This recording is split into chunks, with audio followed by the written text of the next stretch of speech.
Did you ever feel crazy in the relationship? Did you ever feel like the other person just made you feel insane? Maybe you were in a toxic relationship, a narcissistic, sociopath, psychopath, whatever it might be. But did you ever have those like feelings of like, I don't understand what's going on? Like, I feel really crazy. Well, today we're going to dive into some stuff and hear from some survivors and hear from some people who have been in a relationship with a covert narcissist. And just to kind of scratch the surface on some of it to get an idea of what did they feel like?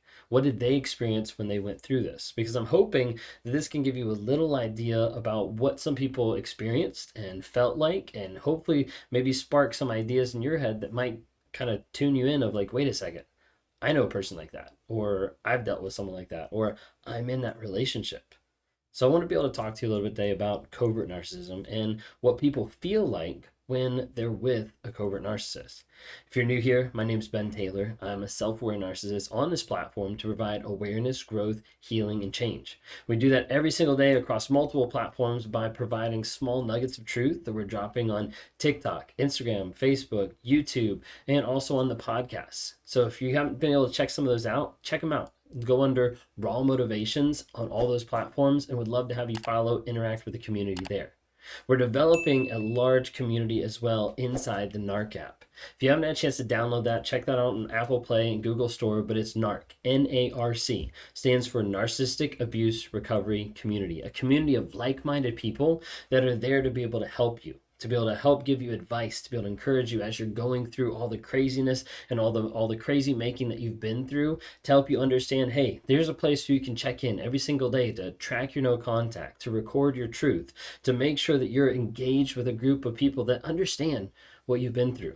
There's courses on there. We do weekly lives every Monday night to be able to get into a place where it's exclusive, where people can't see it, like broadcasted to the public. So you can come on screen, interact, be able to tell what's going on in your life right then and right now, to be able to get advice, kind of talk through stuff.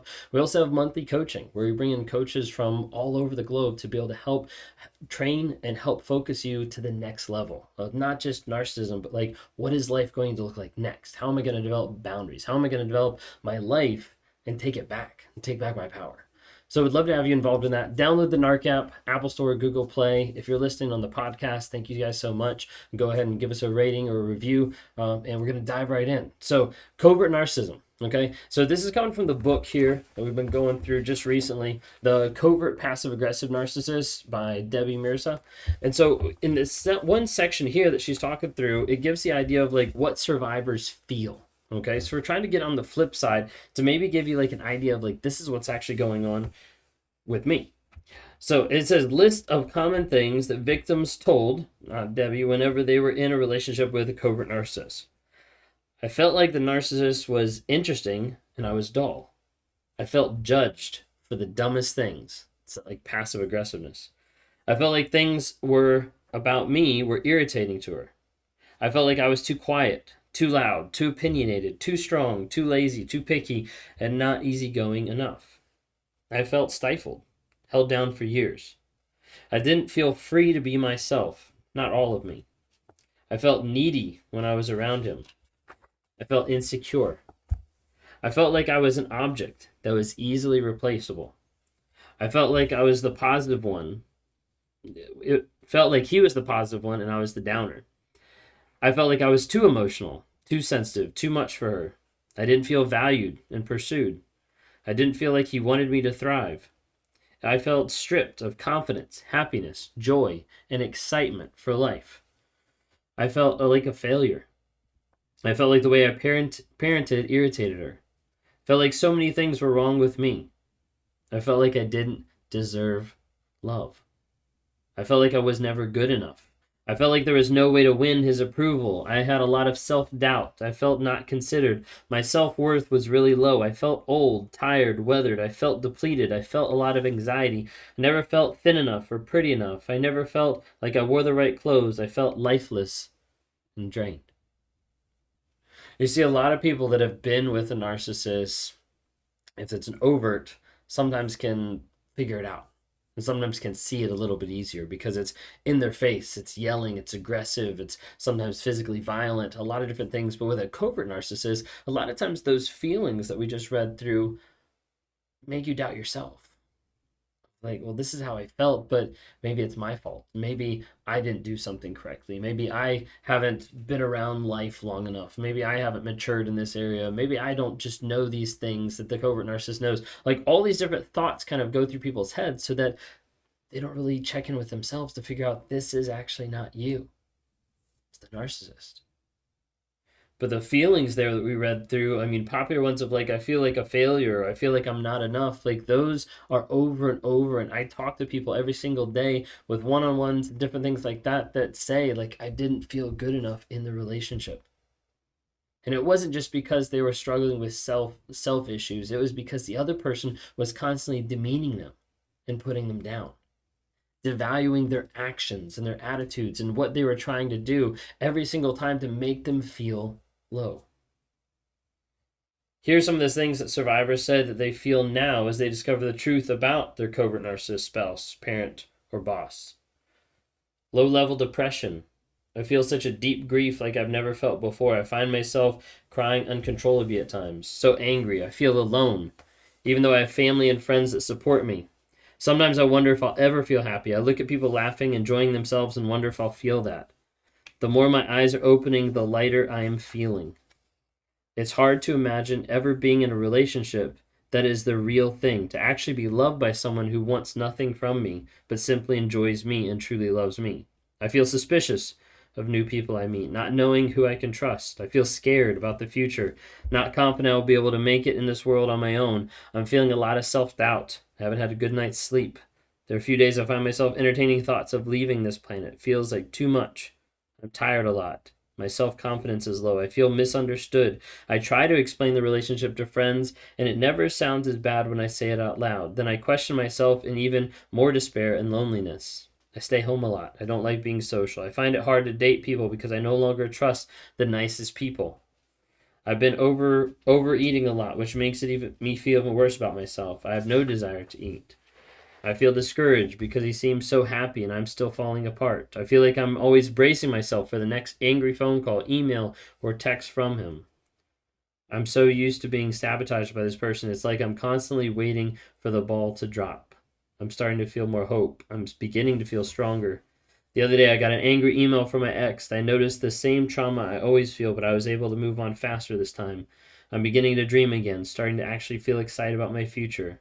I'm feeling really grateful to be out of that relationship and have space to heal. Did you resonate with any of those?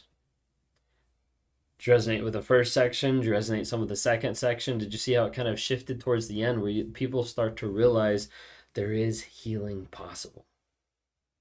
And it's not just for people out there, that's for you. A lot of people, first thing they come to the realization, and when they start to realize that they've been in a relationship with a narcissist and how it looks and how it feels so crazy. I've had so many people ask me, they tell me their story and they look at me in the eyes and they're like, am I crazy? And it's always like an encouragement to be able to tell them, no, you're not. What you've been going through and how you feel crazy right now is actually normal. It's normal for the crazy making that this person put you through. It's normal for the abuse that you've suffered. It's normal for the gaslighting, the dog whistling, the manipulation, for you to react this way and feel really frustrated, really mad, and really crazy of like, what is going on? This isn't me. That's normal. Because you've been in that relationship with a covert narcissist, with a narcissist, with a toxic person, anybody, it doesn't matter. And oftentimes people are wondering that, like, is this normal? Well, hopefully with just reading some of that, you were able to realize that you're not alone. And there's a lot of other people that have felt the same things that you're feeling, that have experienced the same things that you're going through, that have wondered, wait a second, is it me? Is it them? Am I toxic? Are they toxic? Is it both of us? Like, what's actually going on?